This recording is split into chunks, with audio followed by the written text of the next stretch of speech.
Okay. We were chatting before we began, and we were talking about um, people we know in the trans community and how much we're learning from these people. And Stuart was going to start to talk, so I'm going Yeah, to because you hand it brought over up to the Stuart. subject of if this is evolution, you would think that it would decrease the population, but maybe we're looking at it the wrong way. So in the natural world, right, if you have an environment and a species grows up in that environment, there's a limited amount of food and uh, the environment limits, I guess, how big the population can be. You know, there are different factors. So in the natural world, that happens. So maybe this is some way of the natural world adjusting, and still the goal, I guess, is for each person to really be more aligned with who they are, Mm. right? And I mean, who's to say whether less is more or more is less? I mean, who decides that? You know what I mean? So Mhm. evolution, I look as a scientific thing, but I also look at it as a spiritual evolution. You know, uh, I was joking with the guys in the class that I was doing, and it wasn't this past Sunday, but a few Sundays before about,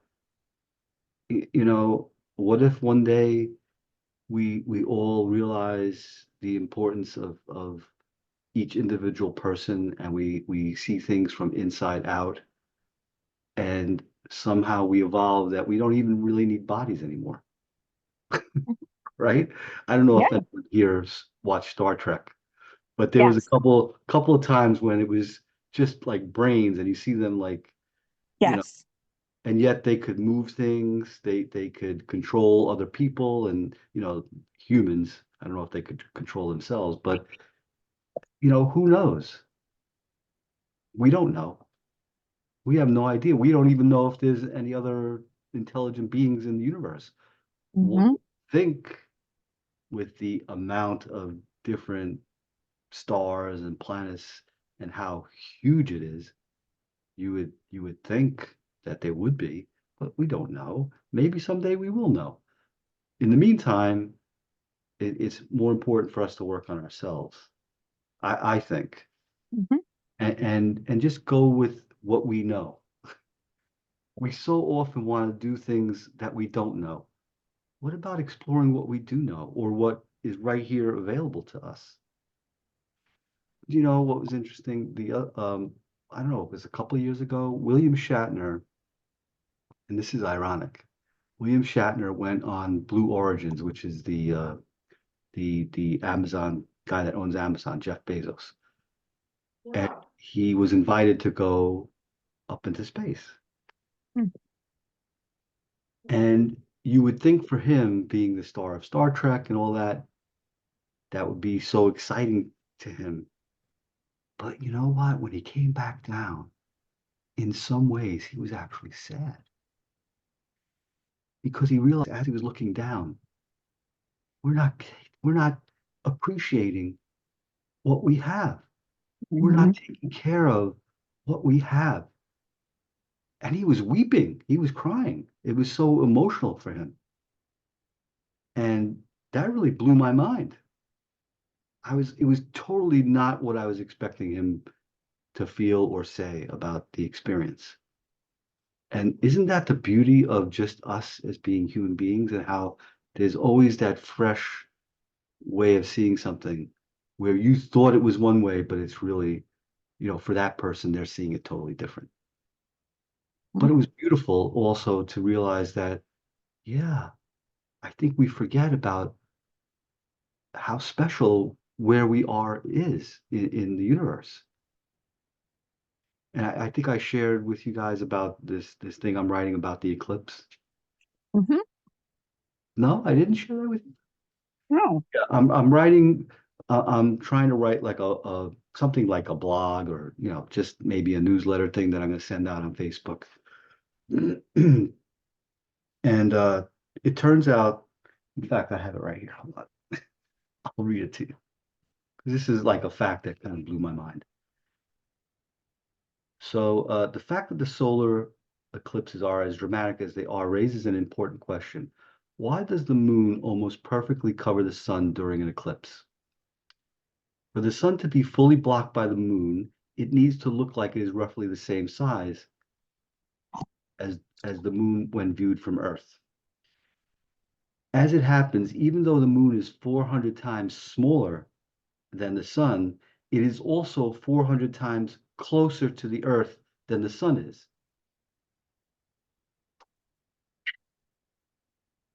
Right?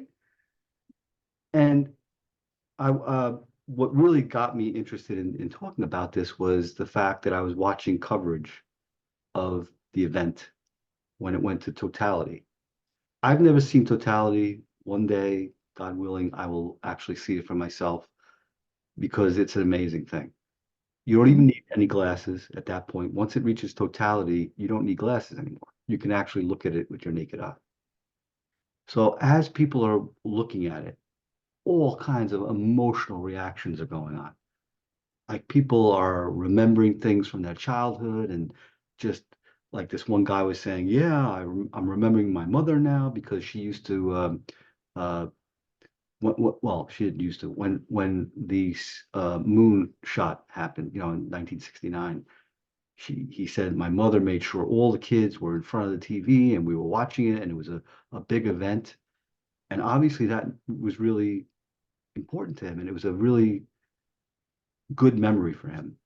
And here he is looking at the eclipse of the sun by the moon, and it brought it right back to him. And he was crying. And it wasn't just him, it was like almost to a person how deeply impacted they were. And then I'm thinking to myself, what is it that was bringing this to people?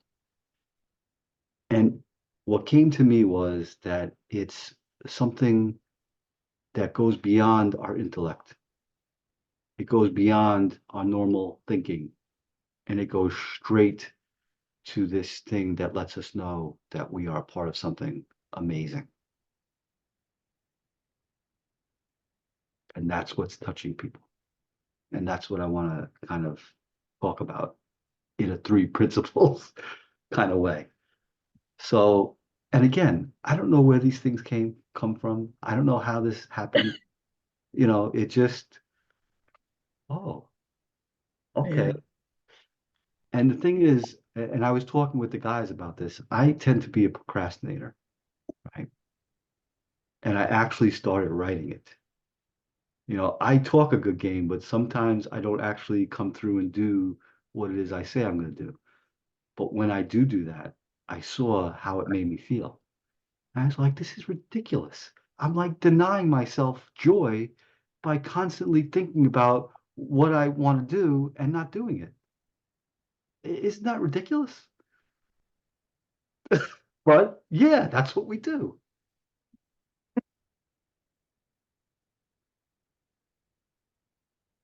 Yeah, that's great. To be funny, I saw a funny meme the other day on Facebook that said, I've been thinking about dreading, planning for 10 months, and I finally did it today, and it took 12 minutes. Yeah. 10 months of weighing on your mind, and then 12 minutes to get it execute. And the other thing that came to mind when you were talking about that's like, wow, the 400-degree difference between the size of the moon and the size of the sun. Right. That's a perfect illustration that sits well with me for the word illusion. It's an illusion that they're the same size. Right. The reality, but it is real that I'm looking at it, and it does look like the moon and the sun are the same size, but I know that can't be true because one is so much so I know it's not true, but it looks that way. And so there's something, because I've always been like, I'm very uncomfortable with the word illusion because it makes me feel like I'm a little bit wacky, like I'm seeing things. Oh, you think that that's what's happening with your mother or your father or your lawn, but that's not what's really happening. You're just making up your own reality. So it makes me feel a little bit like I'm not well. Whereas everybody in the world looks at the solar eclipse and thinks that the moon and the sun are the same size, and it's an illusion, an optical illusion. But yet So there's anyway, something, there was something comforting about that. yes. And yet, even though we know it's an illusion, I mean, we know in our intellectual mind that it's an illusion, but the feeling that it brings us is Yeah, universal. right, right. Mhm. Yeah, And there are things you can see when the moon is blocking the sun that you can't see because it's so bright. I mean, as soon as it starts to not be full again, just the tiniest sliver of the sun coming back out, that's it. It's like it's over. It's over. Now you need the glasses, and that's the only way you're going to see it because the yeah, sun is so powerful. It's so yeah. bright to our human eyes. So the whole thing is just amazing. I could go on and on about it for hours because I do like to try to see how things work. Yeah. And by doing that, sometimes you realize how amazing things are. When you get and then, science, yeah, people are like, oh yeah, you're using your intellect but by doing that, sometimes you also see the other side, how amazing it is. Like the more things we know, the more things we don't know, or the more questions we need to ask. And it's like a never ending thing. And I love this discussion. We didn't even need Sid today to start us off. I love it. So what strikes me is, yeah, and I love that story about the illusionary effect because we're bringing our thinking into the game. We're seeing the black and the light ring around the black, but all those thoughts that people had that Stuart was talking about the grandmother and, all these thoughts that were coming to people, bringing them to very emotional places, how awesome that is. That we humans are created and designed to have a feeling, an emotional feeling. Good, bad, up, down, sideways, whatever the emotion is, it's wow, this is, the the ride of life. Some people see it as a joyride. Other people see it as, the same way some people love roller coasters. Mm, Some people would never go on a roller coaster. You give them $1 million and they wouldn't go on a roller mm, coaster. mm. I Yeah, just love this. it's that illusion, that fear. They believe it so much, and yet the other people that do like it, they like that thrill, that feeling Mhm. of being in the unknown. That wow, this could be my last moment, and they don't care because they're just in the moment. Mhm. That's I guess the thing about it. They're in the moment. They're enjoying it as they're doing it, while other people are thinking about it so much and causing themselves so much stress and anxiety that they can't do it. So I like that metaphor too. That's Mhm. really good.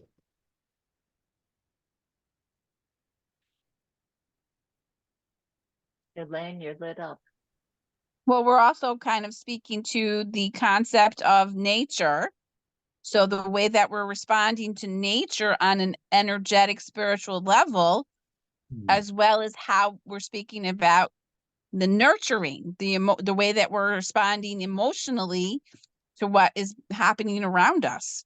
So when it comes to the eclipse or anything about nature, we have an emotional feeling and a connection to it on a very, in terms of energy, because it's all energy, which then leads to the organic it's all organic.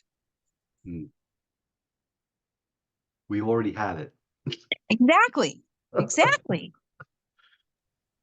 What's the definition of organic chemistry? Anything that's made of carbon and oxygen? I think it's But- carbon-based. Anything that's carbon-based. Yeah, so Yes. us and the Yes, moon exactly. and the environment and yeah. Yes. I was just having a discussion today with the client about how it's spring and summer and the weather is changing and how everybody's upbeat and bright and light, and they're starting to do things. So when Stu, you were talking about procrastination, people are actually starting to do more because it's nicer. Mm. It's good because this is how we realize that yes, this is outside and it's affecting us in this way. Why do we have to be that way when it's wintertime? It's Right? We're still the same. Nothing changed about us. Right? well, Oh, the way that I look the way that I look at it, when it's winter time, winter is a time for rest. We are resting.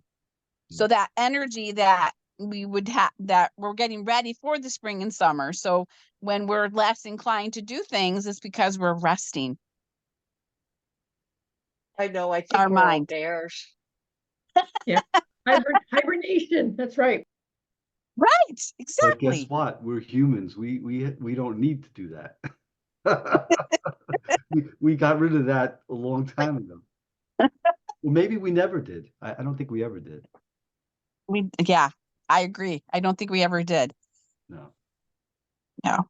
When we were monkeys in Africa. Yeah.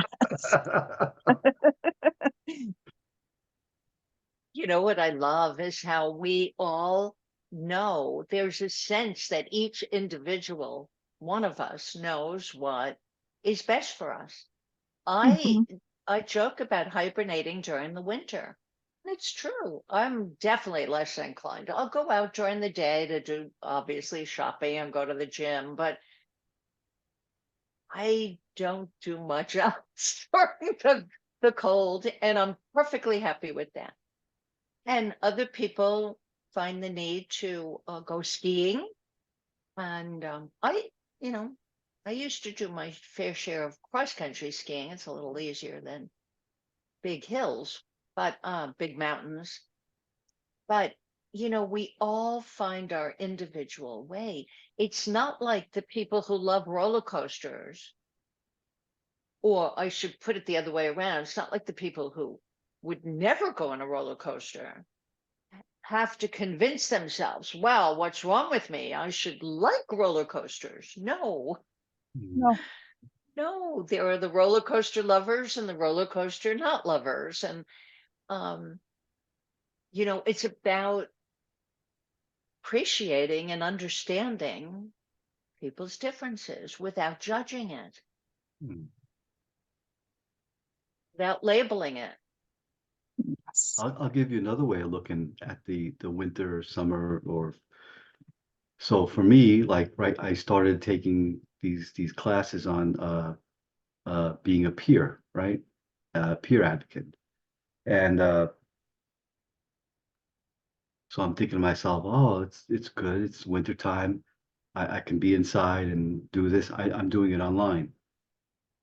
So now I'm thinking, oh, it's going to be spring and summer. I'm going to be wanting to be outside more and not be glued to the computer doing these classes. So I'm thinking about that, like, oh, this is not good, right? So it's so interchangeable and like you said, individual to each person. It doesn't mean it's Yes. good or bad. It's just the way we're seeing it at any given moment, at any given time. And I guess there's comfort in understanding that. Maybe that's what it is. There's just a comfort understanding that, okay, this is the operating system, this is what's going on, and it's okay. Mhm. It's so simple, right? Mhm.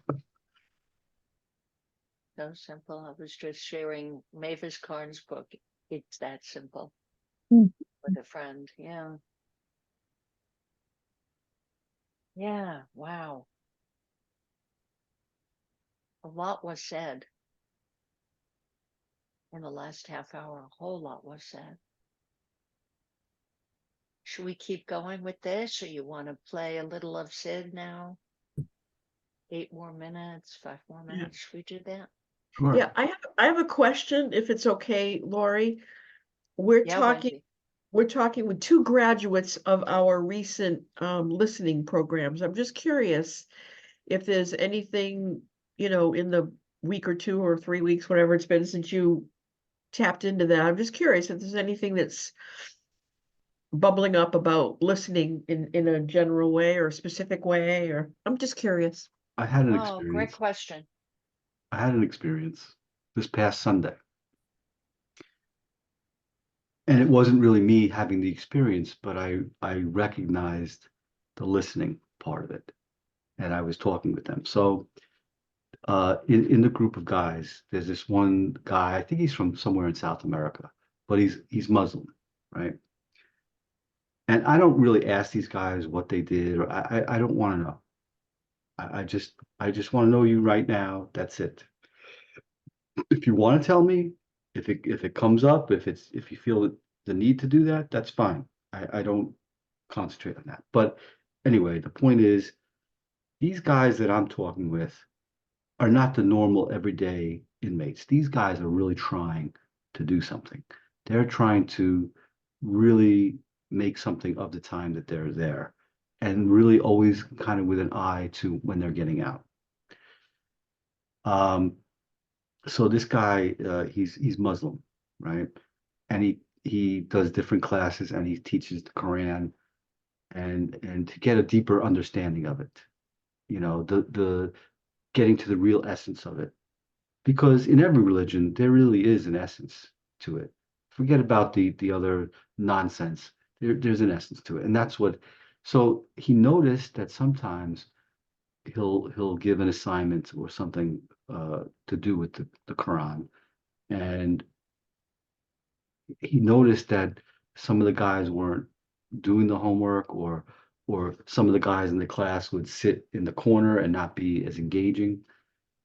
And finally, he figured out that, and he was actually told by one of the guys that he's illiterate. He can't read or write. And because of shame and because of maybe even arrogance, they never tell anybody. They think that it's an insurmountable thing. So he actually was asking a question. How do I navigate this? What should I do? And we were talking about the fact that, you can't just like say, okay, you should learn how to read. You know, I said, listen, you're doing the exact right thing. Just be an example. Just be you. Develop that rapport. Okay. And then see what comes of that. And you've already done some of that because these guys, one or two of the guys told him about it. So that's like the little crack that you might need to get in there and instill the confidence in the person, or let them know what you're seeing in them that maybe they're not seeing themselves, that they can do it. Okay. So and I think for me, he was really listening. It was something that was coming to him, not through words, but just observing, Mhm. present in the moment. And I told him it was beautiful what you did, and it's beautiful what you're sharing with me. And I said, listen, there's no set way that you can go about it, but you're on the right track, developing that rapport and listening, not just teaching, but listening. I think there's more value in actually listening to the person that you're talking to and that you're trying to teach, because then you'll learn the best way to go about it. And what a beautiful thing. I can't, I hope and pray that something happens from this, because it'll be an amazing thing. And not only that, then it sparked ideas in me about, wow, this is probably a really big stumbling block or a part of why some of these people are in prison, right? And that's my whole thing. It's like, okay, these guys made a mistake. They did what they did, but now let's bring it full circle. Now let's have these guys start talking to the younger guys and the impact that they can have as being someone that's already been through this and saying, hey, you're heading down this path. Let me talk to you about what I did and what I'm doing now in my life and what's really important. You don't have to listen to that noise from the street or other people that are trying to give you their ways of thinking. Think for yourself, see it for yourself. So yeah, that was mind blowing. Oh, it's beautiful, Stuart. You know what it reminds me of? What the project that Laura and Eric are doing in Chicago with the gang members. They have a peer program like that. You probably know about it. Yeah, Yeah, but I don't know details about it. But at some point, maybe you'll maybe we'll connect come with together them and for we can, sure. I'm on my journey. Yeah, yeah. She has family in Brooklyn, New York. Oh, She okay. grew up there. Yeah, yeah. It's quite a world. There was some other comment that came to me about what you were just talking about. It was just amazing. I don't know, slipped my mind. It It'll happens. come back. If it's important, it'll come back. Yeah. Yeah, it was What just I really heard, what I beautiful. heard in what you said was that concept of when we listen beyond the words, I Yes. can't read, I can't write, I'm a little embarrassed by that, or I don't know what to do next. You heard beyond the words, and that's what deep listening, that's why everybody wants it to be out there, is because that connection and that inner wisdom that spoke to you about writing and reading. Yeah, they're pretty good things to know, but you're already pretty intelligent, kind, or on the ball kind of a person, despite the fact that you can't write and read. There's more to you than that. And Right. you heard that and you reflected it back to him. And that's listening beyond the words. I mean, that's like a really lovely example of that. So I really appreciate hearing that. Yeah. And So thank yeah, you, Wendy, because the operative word for me is connection. Yeah. Yeah. That's going beyond what the issues or problems or whatever people have conjured up as not okay. Right. That connection, that rapport, the rapport that you established, that's where the juice is. Yeah. yeah, That's where the gold is. yes, That's that's what I was trying to let him know. Yep. And actually, he'll figure it out. He's He will. drawing on exactly. He'll see it on Yeah. his own. That's what insights are about. You're guiding him to have these insights where he realizes his essence is the same energy that all of us Well, tapping let me into. just explain. He's the one that's teaching, and these guys are feeling safe enough with him that they can share it. Nice. Told him that you are doing what you need to do already. Yeah. You have a question, but you already have the answer. Yes. Just and the very fact that you're asking the question tells me that you already have the answer, because Mhm. you're coming from your heart. You're feeling for this other person. You understand that it's not something that makes them a bad person or not. It's got nothing to do with it. It's just something that happened, that occurred, you know. And actually we were talking about the fact that just how amazing it is for someone that is illiterate to get through life.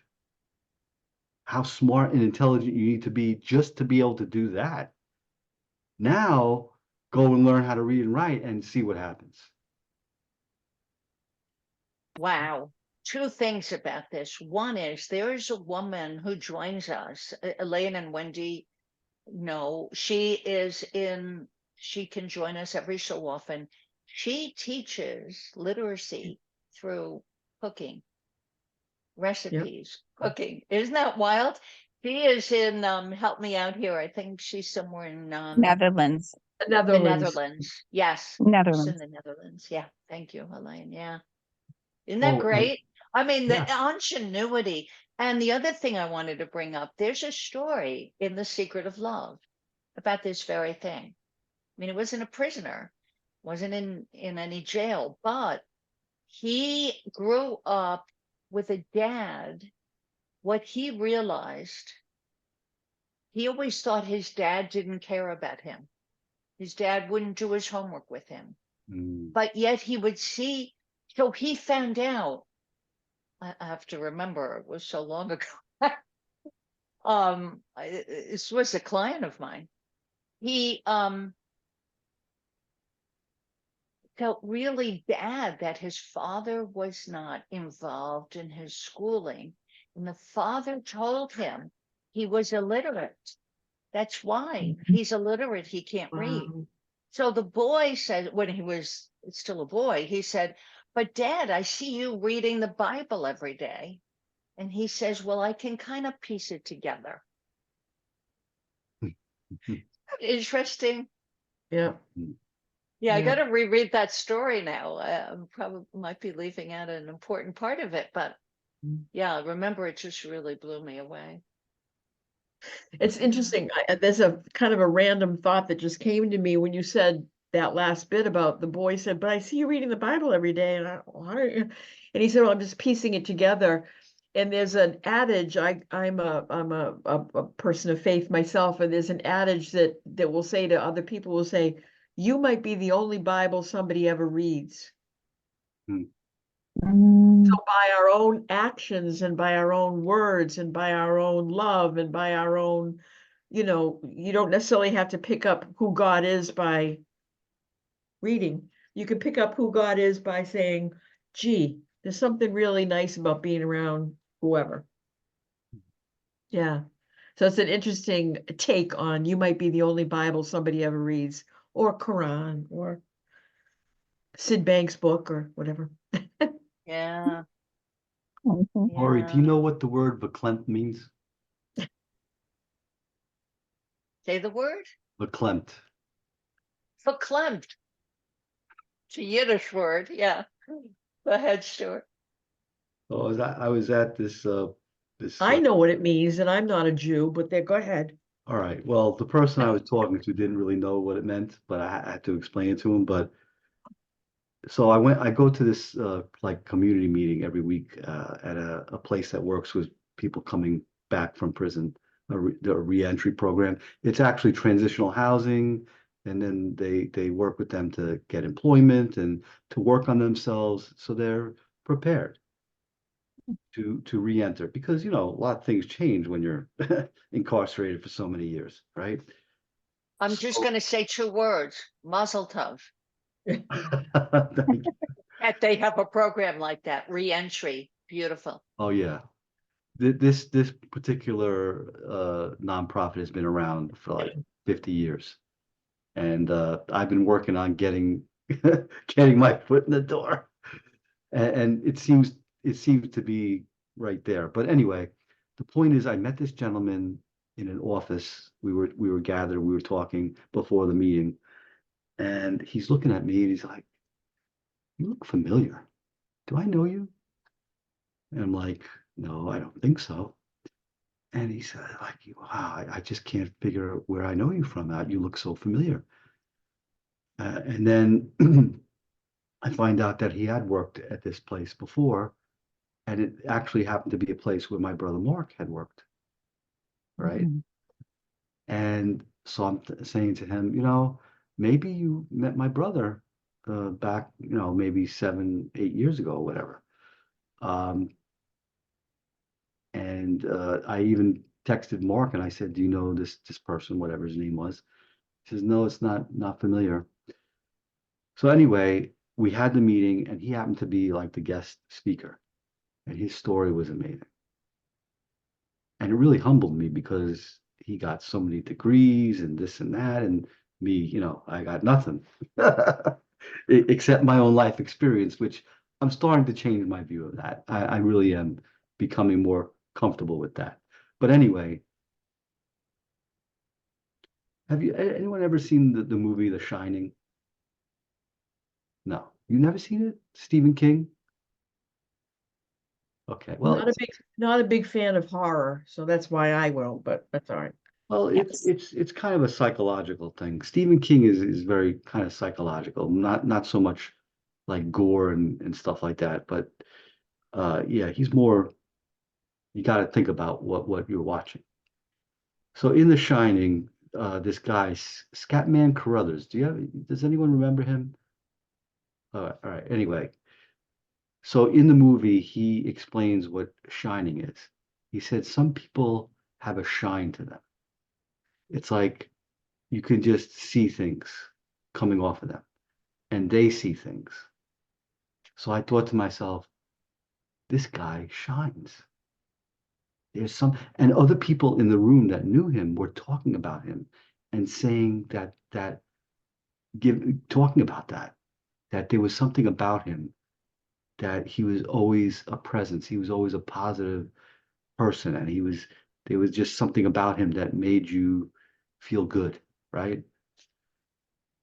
So at the end of the meeting, I had my phone out and I was going to take a picture of him to send to my brother to see if he remembered who he was. And I was ready to shoot the picture, and he says, you don't need to do that. I said, why? He said, because I know you. I don't need to know him. I know you. Huh. And just hearing that makes me want to cry, because I mean, he didn't have to say that. And the way he said it to me, it's like Yeah. we had a connection. Mhm. And it just blew me away. It really, and I told him, you just made me verklempt. That's what I said. And I said, in case you don't know, it means you made me emotional. Aw. So yeah, and I totally forgot about that till just now. It just came to me like, you know, how we make connections with people, we don't even understand it. You know, it's not even about the words, or it's just a feeling. Sid is so right about it. There's a Mhm. feeling. You just know that this person is special. Even though he might have done something 30, 40 years ago, what he is now is really the same as he was then, but he was just confused. He Yeah. he, he wasn't realizing who he was. Right. And he came full circle, and he knows, and it just pours out of him without him even having to do anything. It just pours out of him. Right. Mhm. Yeah, what prompts Probably. people to commit crimes or whatever, like we don't know. Like I had 3 kids at home, they were all starving, and my wife broke her leg, and I had to steal the bread. And then, I got caught up in like who knows what things happen. Reminds me of maybe this cultural reference will work for all 4 of us. It might not, Stuart, sorry. But the cultural reference of Les Miserables, the play, the show, the movie, the book, whatever. Jean Valjean. Jean Valjean? No. Yeah, The Yes. main, right. Yes. main character. Yeah, that's right. Javert is the cop. Jean Valjean. I don't remember what made him steal and got him in prison. And then when he gets out, he's so desperate, he steals from the priest that gave him a hot meal and a cup of coffee and, steals the silver. And then he gets caught and he comes back and the priest says, "Oh, how come you didn't take the rest of the silver, the gift I gave you?" Right? And that connection by the priest trying to make Yeah. this is important for people to understand. Christians and Jesus people will lie if it does the greater good, right? So that priest lied to the cop and said, "This man needs mercy. This man has something in him. I know he does. He was desperate. He was hungry. He was weak. And so we're just gonna forget these little infractions here, and we're gonna move forward." And the life that this character went on to live. I mean, that it doesn't matter how many times I've seen that play. I've never read the book, but how many times I've seen the play or watched the movie or listened to the soundtrack. Whoa, it's so Oh, it's moving. so touching. You know what that reminds me of, Wendy? There is, I don't know if I could ever find it again, but I wish I had stored it somewhere. There's this beautiful short little video. I originally saw it on Facebook. It's a group of native people. The skin is dark, dark, dark, and they're wearing loincloths somewhere in Africa, I believe. They're standing around this they're the fellow is probably like I don't know, 17, 18. His head is down. They're all saying to him, "That was not you," in their language. That's not he did something wrong, like he stole or he told a lie or something. And instead of berating him and locking him up, they get around him, they Yes, make a I've seen circle that. around him, and they tell him, "We know that that's not you. What are you doing?" I mean, Yeah, this is the Brooklyn rendition yeah, of these yeah. natives who were, what a difference that makes for somebody. And it brings up another thing I might have already mentioned this to all of you because with Stuart working in the prison system in New York, um, there's this video of Kathy Casey, that she did a course in Santa Clara County. That was the first prison course on the three principles. And during the graduation ceremony of this course, they're all in orange. They're all in their orange suit, jumpsuits. One stands up. And every time I've told this story, I don't know how many times, I want to cry. He says, "I can't believe I had to come to prison to gain my freedom, freedom from my own thinking." Mm. Yeah. By the way, Stuart's screen is lit up and I see his boo-boo. And Wendy wasn't on in the beginning when he explained that he was doing gas and he bumped into the door of the car. And Yeah. so it makes me think of Wendy saying to me, "Blessings on your head, muzzle tough, Muzzle muzzle top, tough, muzzle top. That's right.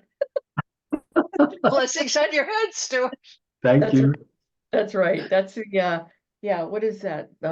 Fiddler on the Roof, right? Mm. Look, yeah, I Yeah. love that story, Lori, about the tribe. I the mean, tribe. to me, Yeah. that would be like the ultimate goal of what I'm trying to do. To have people see it's not about punishment. Let's get to the heart of the matter. People that are in Yes. prison are not in prison because they're bad people. They're in prison because they didn't see or they believe what they were doing in that moment was the right thing. They were Mhm. confused. They were under an illusion, like we were talking about before, that that was okay. They were under that illusion. And for people to gather around and give love instead of punishment. Mhm. I mean, why? I mean, that's when we're going to be evolved into brains on Star Trek, and we'll be, that's when that'll happen. Lori, can I share my screen Yes, in the last half a Wendy. minute here? Because Co-host. I love what Lori just shared, and I've seen it before and I just found it. I heard that in this African tribe, when someone does something wrong, the tribe brings the wrongdoer into the center of a circle where the villagers surround him or her. Then for 2 days, everyone in the village talks about all the good that the individual has done in his or her life. The tribe believes that every individual is inherently good, and if someone has made a poor choice, it's a cry for help. The villagers take it on as their responsibility to help the person remember their inherent goodness. Just imagine if we treated everyone who made a mistake in this way. Just imagine if you were treated this way when you made mistakes.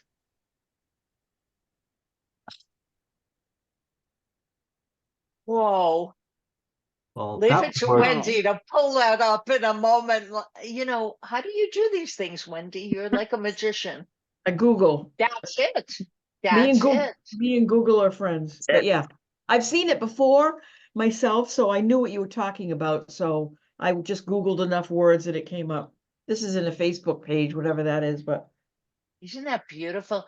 I saw that face, that boy's face, and I guess I saw the bigger picture. They're all surrounding him in a circle. mm, Yeah, look at his face. Like, oh my God. like he's And do feeling you it. think that he would do that again? Whatever that, he will be much more conscious Yeah. of doing the right thing.